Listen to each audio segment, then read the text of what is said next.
Hello साथियों, मैं अमरदीप कादियान। नमस्ते, प्रणाम, सलाम वालेकुम, सत श्री अकाल, जय मसीह की, राम राम जी, जय माता की, जय हिंद, जय भारत। साथियों, आपका स्वागत है डिसेंट फैमिली में। साथियों, आज हम बात करेंगे, यह अमरीजा पिसल के नाम से एक आदमी है। इन्होंने लोन लिया है बैंक से, आईसीआई से। सिक्योर लोन है, होम लोन है इनका, 2007 से चला हुआ है। और ये कह रहे हैं, स्कीम बना रहे हैं बैंक के ऊपर ही केस करने की। इनका क्वेश्चन लेते हैं, जरा इनका जवाब भी देना पड़ेगा। सर, मेरा 2007 से per annum 12.5% home loan ICI bank का चल रहा है। मेरा जॉब बंद हो गया है, मुझे आईसीआई बैंक पर केस करूं ऐसा मुझे लगता है। अब मुझे गाइड कीजिए। मेरा नाम सुखदेव है, सुखदेव पिसल है।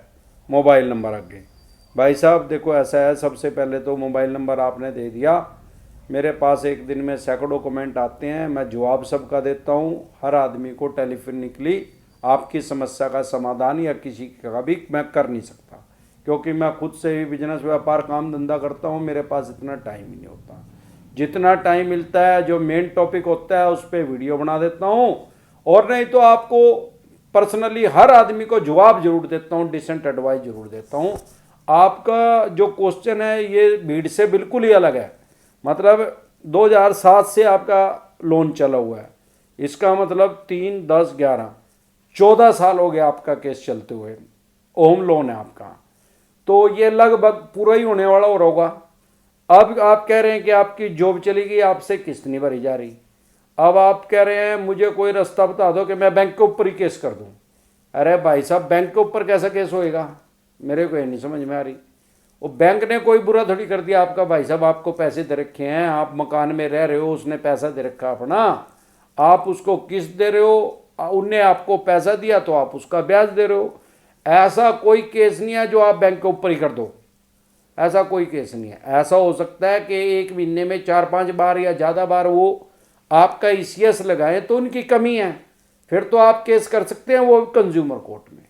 लेकिन आपके पास किस्त नहीं है देने की, क्योंकि वो आपकी जॉब हट गई, तो बैंक ने थोड़ी आपकी जॉब हटाई है। बैंक इसका जिम्मेवार नहीं है। गैर व्यवहारिक बात करने का कोई फायदा नहीं है।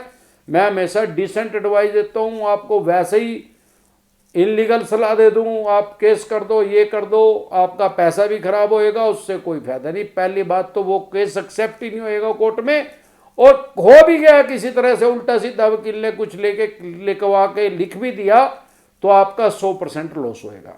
और इन बिटवीन बैंक क्या करेगा, आपके मकान को खोस लेगा, कब्जा ले लेगा, उसकी एक्शन करेगा, बोली करेगा, सेल करके अपने पैसे ले लेगा। सिक्योर लोन है। सिक्योर लोन के टॉपिक पे मैं वीडियो बना चुका हूं।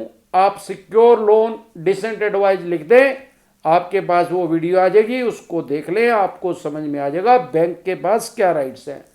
बैंक के पास असीम पावर है। वो दी किसने है? वो आपने ही दी है बैंक को। बैंक के पास आपके मकान को, फ्लैट को, जमीन को, मकान को, दुकान को सेल करने की पावर है। दी किसने है? वो आपने ही दी है।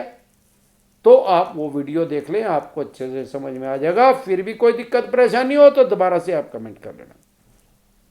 मिथिलेश पंचाल, मिथिलेश पंचाल फ्रॉम अहमदाबाद। सर, मैंने आर्बिट्रेशन डिसेंट एडवाइस लिख रहा हूँ, वीडियो नहीं आ रहा है। मतलब आप आर्बिट्रेशन पे जो मैंने वीडियो बना रखा है उसको सर्च कर रहे हैं, वो आपको मिल नहीं रहा है।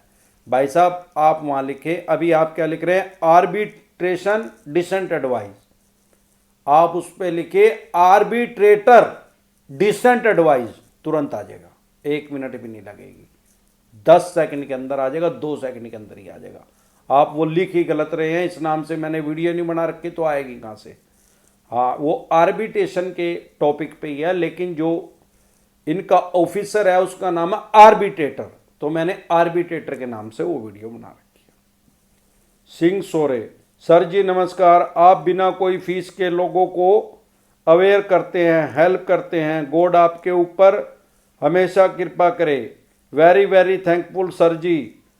लेकिन कुछ यूट्यूबर ऐसे भी हैं जो फंसे लोगों की हेल्प के बहाने फीस लेते हैं, हेल्प नहीं करते। देखो भाई साहब, ऐसा है, मैं किसी भी यूट्यूबर पे कोई कमेंट नहीं करूँगा। आपको कोई नहीं अच्छा लग रहा है तो आप ना देखें, जो आपको अच्छा लग रहा है वो देख लें। ऐसा नहीं है कि और यूट्यूबर हैं उनको कोई जानकारी नहीं है, जिससे उनको जानकारी है, बहुत से यूट्यूबर हैं वो लोगों की सहायता कर रहे हैं। मेरी वीडियो करोड़ों आदमियों के पास तो पहुंच नहीं रही, क्योंकि मेरा इतना पुराना चैनल तो है नहीं, तो वो भी कहीं ना कहीं समाज की सेवा कर रहे हैं। ये बात जरूर है कि कुछ यूट्यूबर हो सकते हैं कि उनके पास पूरा ज्ञान ना हो, थोड़ा कम ज्ञान हो। भाई, जिसकी दुकान में जैसा सामान होगा वैसे ही तो बेचेगा हो। अब दुकान है कोले की तो कोले ही बेचेगा यार, सोने गया तो सोना बेचेगा, सब्जी गया तो सब्जी बेचेगा। भाई, वो कोई इशू नहीं है। आपको कोई नहीं किसी की अच्छी लग रही तो आपको ऐसा कमेंट नहीं करना चाहिए किसी के ऊपर, गैर व्यवहारिक बात है ये। आपको नहीं अच्छी लग रही तो आप उसकी ना देखो, क्योंकि वो चिट्ठी घेर के तो आपको बुला नहीं रहा। कुछ बात, सारी कमी किसी में नहीं होती, सारी खासियत किसी में नहीं होती। जो भी इंसान है उसमें भगवान ने कुछ में कुछ कमी बना के भेजी है। हमें भी सारा ज्ञान है, हम भी बताते हैं। हो सकता है कहीं ना कहीं कुछ कमी हमारे से भी रह सकती है, लेकिन फिर दोबारा से आप कमेंट कर लो, दोबारा से हम आपको बता देंगे। पुष्पलता, सर हम 3 भाई हैं, सबसे बड़े वाला स्टेप ब्रदर है और मेरे पापा की डेथ के बाद घर का मुखिया था। मेरी मदर को भी अपनी मदर जैसा ट्रीट करता था, बट उसकी मैरिज के बाद उसने टाउन में घर बनाया है। हम 3 भाई का कॉमन जमीन बेचकर, बट जो घर बनाया है और जो जमीन लिया वो उसने अपनी वाइफ के नाम पे करवा दिया। जब ये बात ओपन हुआ तो वो एक चेक मुझे और एक ब्लैंक चेक मेरे भाई को दे दिया 2016 में, साइन करके दे दिया, जिसकी लिमिट 10 लाख रुपए थी एक चेक की। अब 4 साल के बाद पैसे नहीं दे रहा है, बोलता है चेक डालने को, तो हम बोलते हैं चेक डालने के लिए, तो वो कहता है कि जो करना है वो करो। और अब रेस्ट प्रॉपर्टी के लिए टाइटल सूट कर दिया है, पिटिशन के लिए, अच्छा टाइटल सूट कर दिया है। क्या करूं सर, प्लीज़ एडवाइस। मेरा नंबर है ये। देखो भाई साहब, नंबर तो मैं पहले बोल चुका हूं कि नंबर पे मैं आपको एडवाइस नहीं दे सकता, लेकिन मुझे आपकी बात पूरी समझ में आ गई है। आप 3 भाई हैं, एक आपका सुतेला भाई है जो सबसे बड़ा है। फादर साहब की डेथ होने के बाद वो आपकी माँ को अच्छे तरह से रख रहा था, आपकी माँ को अपनी माँ की तरह ट्रीट कर रहा था। अब जब उसकी शादी होगी तो जो आपकी पेरेंटल प्रॉपर्टी थी, जमीन थी, वो उसने सेल कर दी, वो आपके तीनों के नाम होगी। ये आपने लिखा नहीं आपकी माता जी जिंदी हैं या नहीं है, जिंदी भी हैं या नहीं भी हैं, तो उसने तो जमीन वो सेल कर ही दी। म्यूचुअल अंडरस्टैंडिंग में कर दी होगी, आपको पता नहीं होगा कि हमारे साथ ठगी करेगा। अब उसने जो नेक्स्ट प्रॉपर्टी खरीदी, आगे जमीन खरीदी और मकान खरीदा, वो उसने अपनी वाइफ के नाम खरीद लिया। जब आपने उससे पैसे मांगे तो उन्होंने आपको 10-10 लाख रुपए का दोनों भाइयों को चेक दे दिया, बोल दिया होगा कि कुछ टाइम के बाद लगा लेना। अब क्योंकि 5वां साल आ गया 2004 से 16 से, तो आपने 4 साल लिखा, लेकिन 5वां साल आ गया, अब वो आपके पैसे नहीं दे रहा। आप उससे पैसे मांगते, आप कहते हम चेक लगा दे बैंक में, वो कहता है भाई जो करना है कर ले, मैं तो पैसे देता नहीं। आज की डेट में सिचुएशन ये आ चुकी है आपके पास। अब उसने क्या करा, एक सिविल का केस फाइल कर दिया आपके खिलाफ, जो बची हुई प्रॉपर्टी है उसमें हिस्सा वो मांग रहा है। अब आपके लिए बेस्ट पॉसिबल क्या है, सबसे पहले तो आप वो चेक बाउंस का केस कर दो, उसके ऊपर वो चेक लगा दो अकाउंट में, उससे बिना पूछे वो बाउंस हो गए, क्योंकि उसके पास इतने पैसे नहीं होंगे, वहां पड़े नहीं होंगे, और पड़े होंगे तो आपकी किस्मत अच्छी होगी तो निकल भी जाएंगे, आपको मिल भी जाएंगे। नहीं तो उसके ऊपर एक केस कर दो, चेक बाउंस का 138 का वकील करके। दूसरा, उसके ऊपर एक केस और करो, सिविल का केस होएगा, वो ये करो कि इस आदमी ने हमारे साथ धोखाधड़ी करी, ठगी करी, हमारी जो पेरेंटल प्रॉपर्टी थी वो इस आदमी ने सेल करके अपनी वाइफ के नाम सारी प्रॉपर्टी करवा दी है, हमें इससे हमारा हिस्सा दिलवाया जाए।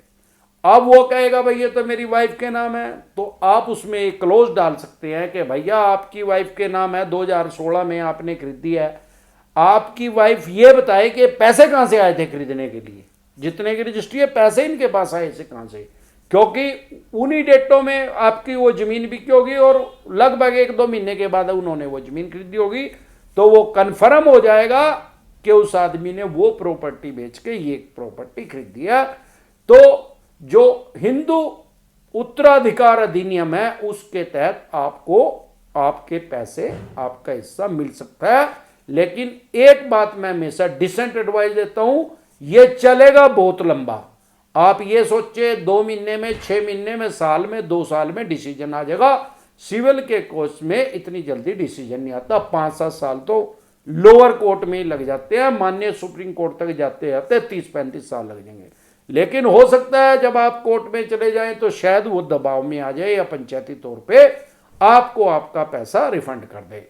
इसके अलावा कोई दिक्कत परेशानी आपके किसी यार प्यारे रिश्तेदार को हो या आपको किसी भी तरह की कोई समस्या हो तो आप कमेंट करें, आपको उसकी डिसेंट एडवाइस मिल जाएगी। नमस्कार।